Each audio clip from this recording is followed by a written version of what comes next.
Hello and welcome to the fourth video in this series covering Chapter 9 of Government in America. In this video, we're going to talk a little bit about what campaigns actually accomplish and, as a result, what voting accomplishes and how people go about sort of having access to the voting system. There's been a lot of discussion among political scientists and then people who cover politics and participate in politics about how much does the campaign actually matter? How much does a particular ad or a particular message or something like that, how much does it make a difference? And what the data seems to suggest is that lots of voters already have their minds made up. Um, either before the campaign begins or certainly by the time voting comes around. And so whatever happens during the campaign, they perceive it through whatever lens they've already developed. So if they've already decided they're going to support the Republican, then whatever news happens gets viewed as a reason to continue supporting the Republican. If they were already set to support the Democrat, then whatever happens gets interpreted as evidence that they are right to support the Democrat. So this selective perception means that it's hard for something to break through and actually change people's mind and make someone say, oh, I was all set to vote for the Republican, but now I'm going to vote for the Democrat. Or I was all set to vote for the Democrat, and now I'm going to vote for the Republican. The number of voters who are truly undecided, they might go either way. They are swing voters. This number is really pretty small. What we're really looking at is whether people are going to actually go out and bother to vote, or people who they might in their conscious mind say that they're still thinking about it, but in the back of their mind, they've already made their pick, and when it comes time to vote, they're going to vote the way that they've sort of already started to lean. So if most people kind of make up their minds on their own and campaigns make a small difference, why go through all of this? Why spend all that time raising all that money that we talked about in the last video and setting up your super PAC and your 501c and your 527 and getting your soft money to the political party and all of that? Why do it if campaigns make a relatively small difference? Well, one reason is that they do matter at the margins. The phrase at the margins means they can make a small difference. A good campaign might be able to get 1% more of the vote than would naturally happen. And in a close election, that 1 or maybe 2% could make a difference. In a very close election, those margins matter. And all of these studies that say that there aren't a lot of undecided voters or that there's not a ton of difference between the campaigns, well, all of those studies happen in elections where there are two, or more candidates running campaigns. If the Democratic candidate for president just stayed at home for the next year and never ran any ads or made any campaign appearances, and the Republican nominee went around the country making appearances and saying stuff, and running ads and everything else, well, then that would certainly give the Republican a big advantage. So what you wind up creating is a tug of war. If the two sides are both playing in the tug of war, then the rope's not going to move a great deal. But if one person were to let go, then the other side would be able to move that rope a whole lot. So this is why people put so much effort into campaigns. In the long run, what they're doing is mostly canceling each other out, but looking for that extra 1 or 2% that might push them over the edge. Now, the follow-up question on why we do this is, well, why do we vote? What are the chances that my vote is actually going to be the vote that decides things? Even in a presidential campaign, there are so many millions of people voting. What are the odds that my vote is going to be the single vote that makes a difference? Even in the 2000 Florida example that we looked at, there were 537 votes separating George W. Bush from Al Gore. So 536 Bush voters could have stayed home, and it wouldn't have made a difference. So if I know that the odds of my vote being the deciding vote are low, then you get into a certain rational choice theory problem. What is the best use of my time and my energy? Should I spend time researching candidates and positions and figuring out who I support, and then take the time to go to the voting booth, maybe wait in line, go in, vote, and then come home? Should I take the time to do all that, or should I just stay home and do something that's good for me personally, because all of the other millions of people who vote are basically going to take care of that, and I'm not going to make a difference? Okay? Again, remember how I said in another chapter that rational choice theory might not always perfectly explain people's behavior? This is one of those cases. Maybe the rational thing to do is to not participate because everybody else is going to. But if everybody did that thing, then nobody would vote, and I guess whichever candidate had the bigger family would win because the family would vote for them. So I don't think that rational choice theory is the way to explain why people vote. Two of the theories for why people vote are based around sort of how people feel about the system.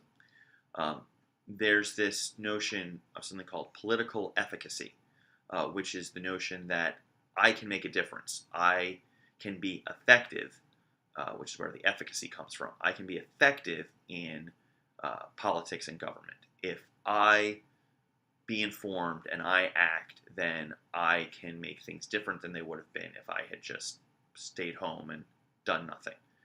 So if you have a strong sense of political efficacy, then you are likely to vote because you perceive that act of voting as something that has an influence and is part of your contribution to the system. In a related sense, maybe you do the math and you figure that your vote might not make the deciding vote, but it's still part of your responsibility as a citizen. It is your civic duty to vote. So you'll go and do that, even if you're not convinced it's going to make a difference. You do it because you feel like it's part of what you need to do in order to be fulfilling your role as a citizen. Now, having said all of this, there are probably also people who think, well, maybe I will be the deciding vote. Probably not for president, but there are small positions, especially in small towns throughout the country, where sometimes it does come down to literally a handful or even a single vote. Every couple of years, you'll see a story about some local township office that got decided by a random drawing or a coin flip or something like that because the vote ended in a tie. And places do have systems for resolving ties. Usually it's not let's hold another election because that's a lot of time and money and effort. So people will decide that we're just going to flip a coin on this, or we're going to draw straws or pick names out of a hat. And so people who are aware of those stories, maybe they think about voting in those terms. I would say personally, just in my opinion, that's not a large number of voters' motivation, because those smaller races that one vote makes the most difference, ironically, those are the ones that the fewest people show up to vote for, because they're not as well known or not as well publicized as the big elections like the presidential election. where lots of people show up, and because lots of people show up, each vote is not as likely to be the deciding vote. There are some obstacles that make it more difficult for people who want to vote to be able to vote. One of those is voter registration requirements. Um, some places, like Pennsylvania, require you to give your name and address to the state ahead of time so that they can prepare a list of who the official voters are. And the deadline is weeks before the election. So if you miss the registration, but then election day comes and you want to vote, then you can't because you haven't registered. Now, once you're registered, you should continue to be registered at that address, you know, for some time, unless you do something that causes you to lose your eligibility to vote. But some people they don't get around to doing that.